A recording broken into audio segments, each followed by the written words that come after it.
Pemirsa, puluhan pengendara yang tidak memakai masker terjaring razia di Sawah Besar, Jakarta Pusat. Pelanggar berdalih tidak memakai masker karena sendirian di dalam mobil. Saya lagi rokok, saya buka sebentar kan, habis itu saya pakai lagi kok. Iya, Bapak, kita lihat tidak menggunakan masker, sudah cukup itu saja ya. Sempat berdebat dengan petugas, salah satu pengendara di kawasan Pasar Baru, Jakarta Pusat ini akhirnya turun dari kendaraannya.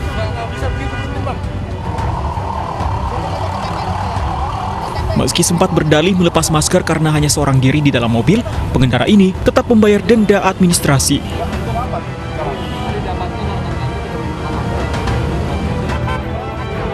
Tidak hanya roda 4, sejumlah pengendara roda 2 juga dihentikan petugas karena kedapatan tidak menggunakan masker. Beberapa pelanggar menolak membayar denda dan memilih sanksi menyapu jalanan. Iya, dia bersih ya, Pak. Di dalam mobil saya pikir kalau sendiri nggak apa-apa, nggak ada orang lain. Itu sih. Masyarakat dikenai sanksi sosial seperti ini, gimana nih? Lebih bagus sih Pak, karena kan kita juga pegawai. Kalau bayar denda kan berat gitu. Gitu aja sih. Bagus juga ada pilihan gini. Jadi lebih ingat Pak. Dalam razia masker ini, petugas menindak sedikitnya 80 pelanggar. Razia serupa akan terus digelar petugas sebagai upaya percepatan pencegahan penyebaran COVID-19 di ibu kota. Dari Jakarta, Rani Sanjaya, iNews melaporkan. Pemirsa, 2 orang dokter spesialis di Kota Medan meninggal dunia akibat terpapar COVID-19. Kepergian 2 dokter Medan ini menambah jumlah dokter yang meninggal akibat COVID-19 yang telah mencapai 100 orang.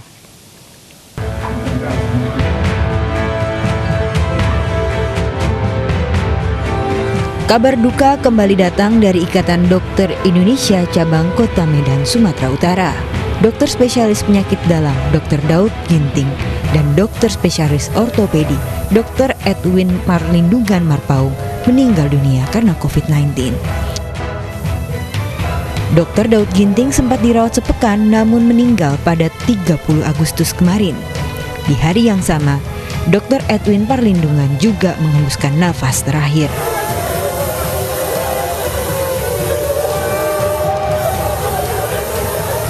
Isak tangis mewarnai pemberangkatan jenazah kedua dokter ini. ID Cabang Medan mengatakan kedua dokter yang meninggal bukan merupakan dokter yang menangani langsung pasien COVID-19. Kita melihat belakangan ini ada kecenderungan bahwa tenaga kesehatan dan dokter yang meninggal justru mereka yang tidak langsung menangani pasien COVID. Sementara itu di hari ini tercatat 100 dokter telah meninggal karena pandemi COVID-19.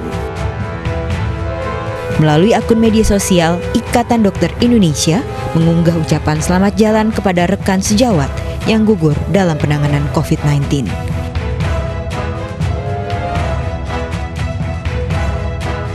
Di sisi lain, kasus COVID-19 di tanah air semakin tinggi. Bahkan masih banyak warga yang tidak taat menjalani protokol kesehatan. Sementara tenaga medis dan fasilitas medis telah berjuang untuk melawan COVID yang telah berada di tanah air selama 6 bulan. Dari Medan, Sumatera Utara, Ahmad Ridwan Nasution, iNews melaporkan. Untuk membahasnya sudah bergabung bersama kami Wakil Ketua Umum Pengurus Besar Ikatan Dokter Indonesia, Dr. Slamet Budiarto, serta kerabat dekat Dr. Edwin yang meninggal karena COVID-19, Dr. Christoph Zega. Selamat siang, Dr. Slamet dan Dr. Christoph. Selamat siang. Baik, sebelum saya ke Dr. Slamet, saya ingin ke Dr. Christoph terlebih dahulu. Saya ucapkan turut berduka atas kehilangan kolega dokter. Dr. Christoph, bisa Anda ceritakan bagaimana sosok teman Anda ini, almarhum Dr. Edwin, Anda kenal selama ini, Dok? Ya, terima kasih. Saya salah seorang dari begitu banyak teman Dr. Edwin yang mengasihi dia. Kebetulan kami seangkatan waktu masuk dokter umum di FKUI. Beliau orangnya sangat baik, sangat aktif dalam banyak hal, ramah, dan sangat pintar. Dia selalu memotivasi semua teman-teman untuk terus berusaha belajar dengan keras.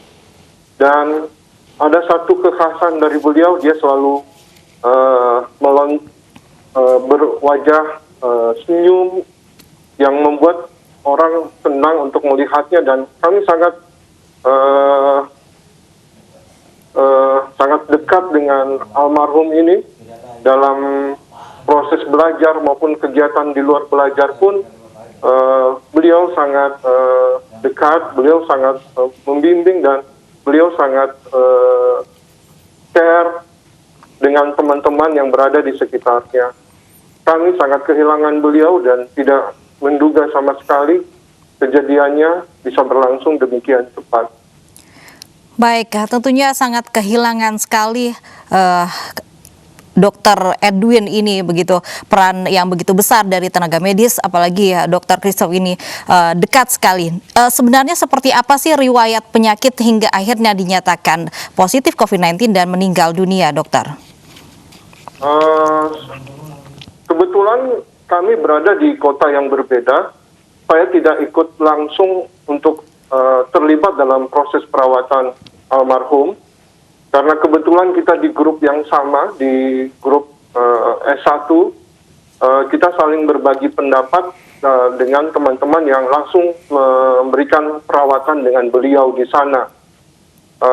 Yang beberapa hari sebelum meninggal tanggal 30 kemarin, malah dalam percakapan WA grup beliau masih menyatakan semangat seperti itu. Dan yang sangat menyentuh hati, beberapa saat sebelum meninggal, beberapa minggu sebelumnya, beliau ini sangat aktif untuk menguatkan kita sehari-hari. Beliau sering menyampaikan kutipan-kutipan firman, pernyataan-pernyataan yang menguatkan hati, karena kita merasa bahwa dalam saat-saat seperti saat ini, begitu banyak hal terjadi di masa pandemi. Kita sering sekali menyaksikan tidak hanya pasien, tapi teman-teman sejawat kita juga harus berjuang keras dan tidak sedikit yang kemudian juga menjadi korban dari menderita sakit penyakit ini. Baik, tentu saja kita semua kehilangan. Saya ingin ke Dokter Slamet. Dokter, dari catatan ID, 100 orang dokter ini meninggal dunia selama COVID. Apa faktor penyebab utamanya yang bisa menyebabkan seorang dokter juga rentan dalam hal ini? Dokter Slamet.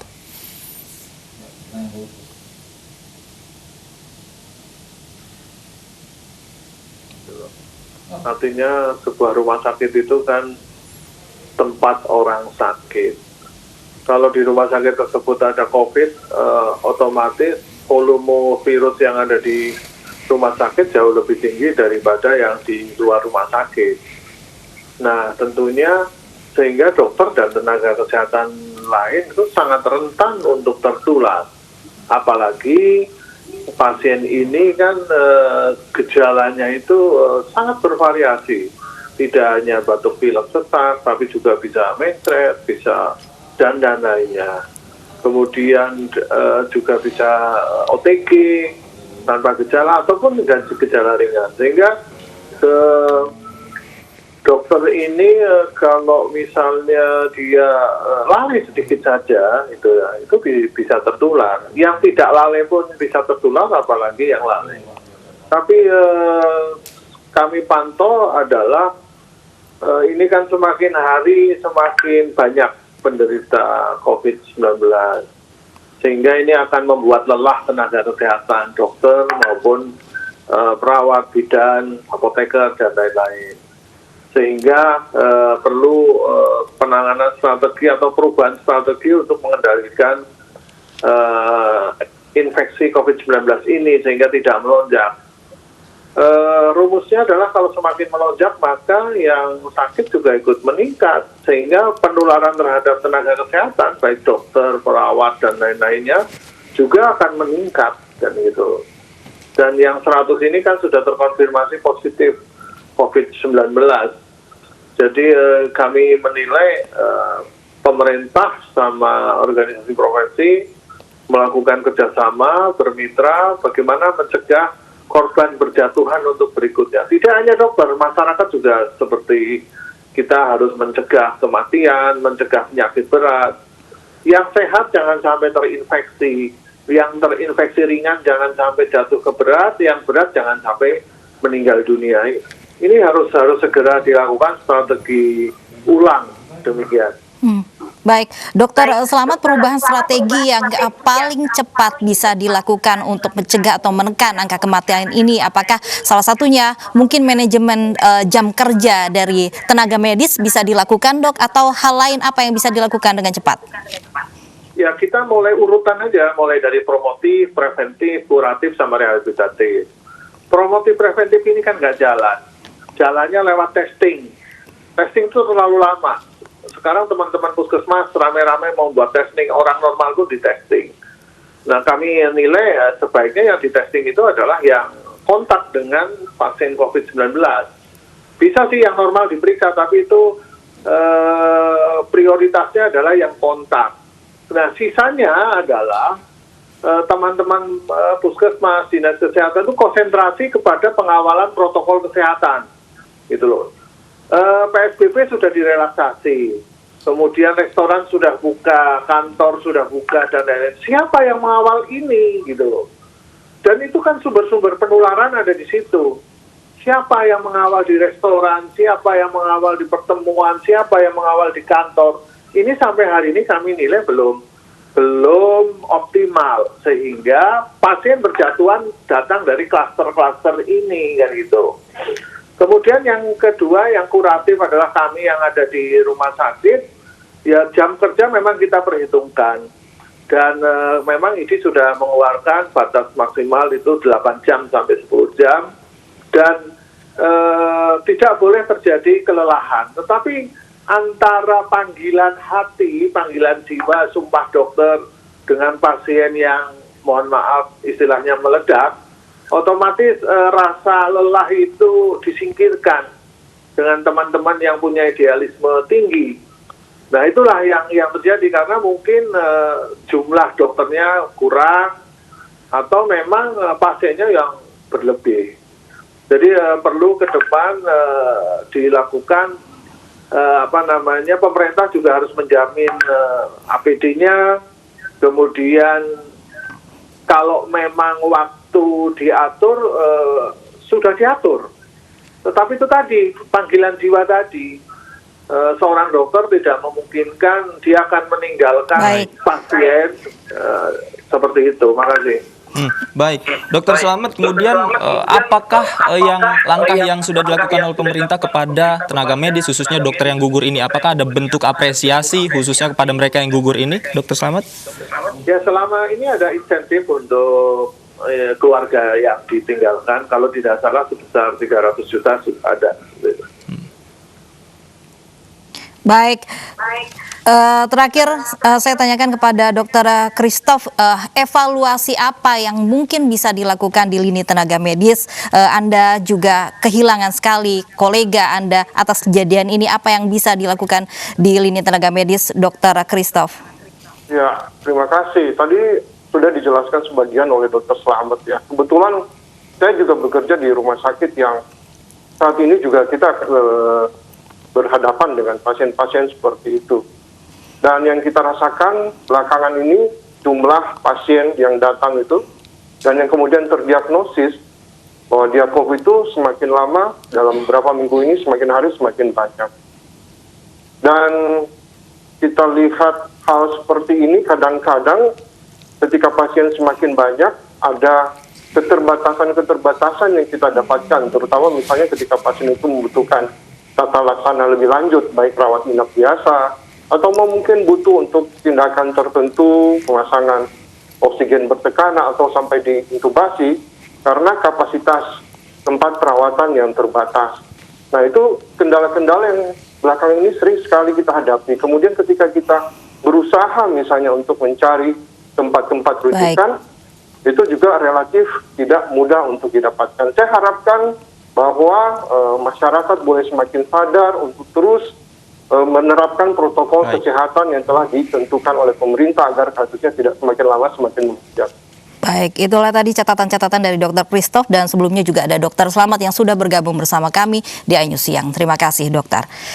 Pemirsa, korban jiwa akibat persebaran virus corona di Indonesia terus bertambah. Terbaru, berdasarkan data Ikatan Dokter Indonesia, 100 dokter sudah gugur dalam perjuangan melawan COVID-19.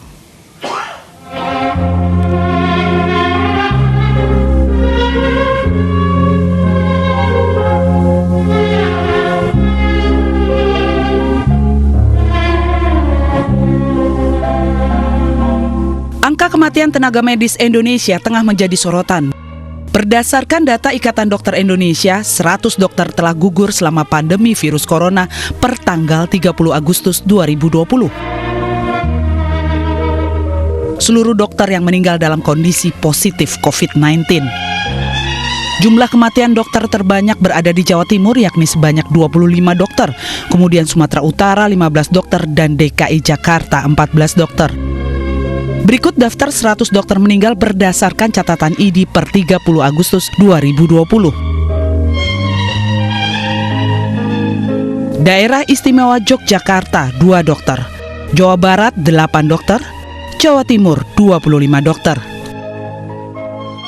Sulawesi Selatan 6 dokter, Banten 1 dokter, Sumatera Selatan 5 dokter, Sumatera Utara 15 dokter, Kalimantan Selatan 4 dokter, Kalimantan Timur 3 dokter, Bali 4 dokter, Nusa Tenggara Barat 1 dokter, Kepulauan Riau 2 dokter, Papua Barat 1 dokter. Sementara Ketua Umum Ikatan Dokter Indonesia di akun resmi @pbid, Dr. Daeng Fakih menyampaikan duka mendalam atas kepergian para tenaga medis yang menjadi garda terdepan dalam menangani pandemi COVID-19. Dirinya berharap kepada seluruh tenaga medis untuk tetap komitmen mengabdi pada kemanusiaan. Sementara akun @laporcovid19 menyebutkan Dr. Daud Ginting SPPD adalah dokter ke-100 yang gugur akibat COVID-19. Netizen pun mengungkap duka atas kabar ini. Seperti diungkapkan Profesor Ekonomi di IPB dan Perbanas, Hermanto J. Siregar. Faduka Kolak juga berharap mereka para nakes masuk surga karena telah meninggal secara sahid. @CB, Inna lillahi wa inna lillahi roji'un. Selamat jalan pahlawan, semoga kalian mendapatkan tempat terbaik di sisinya.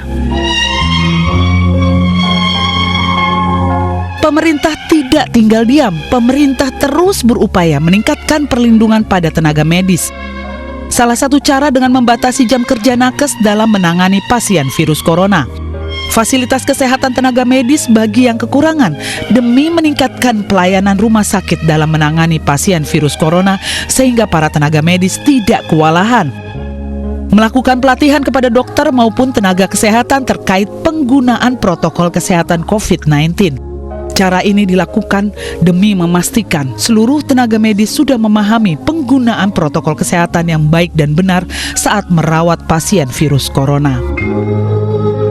Tentu saja, dengan terus bertambahnya dokter yang meninggal dunia akibat COVID-19 adalah kerugian besar bagi Indonesia. Tim Liputan iNews melaporkan. Mirsa, Presiden Joko Widodo minta jajaran gubernur dan kepala daerah di seluruh Indonesia bekerja keras tangani COVID-19. Hal itu disampaikan Jokowi saat membuka pengarahan kepada para gubernur terkait pandemi COVID-19 dan pemulihan ekonomi nasional, dan berikut pernyataan Presiden Joko Widodo. Mengundang Bapak Ibu para gubernur untuk menyamakan frekuensi agar gerak kita mulai dari pemerintah pusat, para menteri, para gubernur, dan tentu saja para bupati dan wali kota, bahkan sampai kepala desa, betul-betul sebuah langkah yang cepat, pergerakan yang semakin efektif, itu yang kita harapkan. Karena itu, sekali lagi saya ingin para gubernur yang berkaitan dengan jaga jarak, cuci tangan, tidak berkerumun, tidak berdesakan, harus diulang-ulang terus. Terutama yang berkaitan dengan pemakaian masker, ini harus disampaikan terus-menerus. Ini kunci sebelum vaksinasi itu dilakukan adalah pemakaian masker, ini yang paling penting. Tentu saja akan lebih baik lagi kalau pengawasan lapangan itu betul-betul dilakukan. Pemberian sanksi yang tidak patuh itu betul-betul juga dilakukan, sehingga kedisiplinan nasional kita dalam mengikuti protokol kesehatan betul-betul dikerjakan oleh seluruh masyarakat kita. Repot dampingi belajar di rumah, puluhan mak-mak berunjuk rasa tuntut belajar tatap muka di sekolah. iNews yang segera kembali dengan informasinya sesaat lagi.